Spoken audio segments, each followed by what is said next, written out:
Hello friends, so ratio and proportional problems.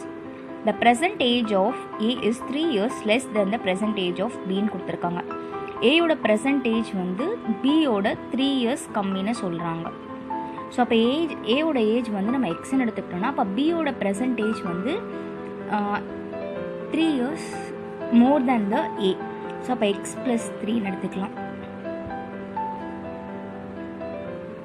Even நம்ம இதை வந்து ஏயோட ப்ரெசன்ட் பியோட ப்ரெசன்டேஜ் நம்ம எக்ஸ்ன்னு எடுத்துக்கிட்டு ஏயோட ப்ரெசன்டேஜ் வந்து எக்ஸ் மைனஸ் 3ன்னு கூட எடுத்துக்கலாம். ஓகேவா? So we can take it as b's percentage as x and ஏயோட percentage வந்து x minus 3. ஸோ அப்போ ஏயோட percentage is 3 years less than the percentage of b. So percentage of b யோட 3 years less than ன்னு சொல்கிறாங்க. So next என்ன சொல்லியிருக்காங்க, the ratio of b's age 5 years ago and a is age 4 years ago is 3:4ன்னு கொடுத்துருக்காங்க. So என்ன சொல்லியிருக்காங்கன்னா ratio of B's age 5 years ago.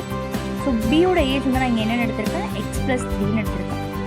So x plus 3 5 years agoனா 5 வருஷத்துக்கு முன்னாடி. So -5 divided by age 4 years ends.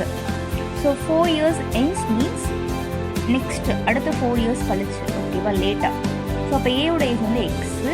So லேட்டர்னா next after.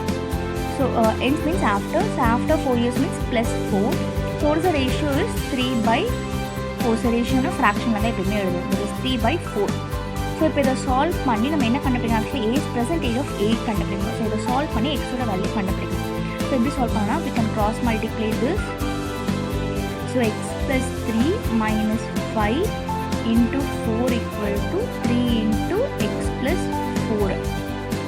So next இது வந்து solve பண்ணோன்னா X minus 2 into 4 equal to 3 உள்ள மல்டிப்ளை பண்ணோன்னா 3x plus 3 into 4 12. ஸோ இதை 4 உள்ள மல்டிப்ளை பண்ணோன்னா 4x minus 8.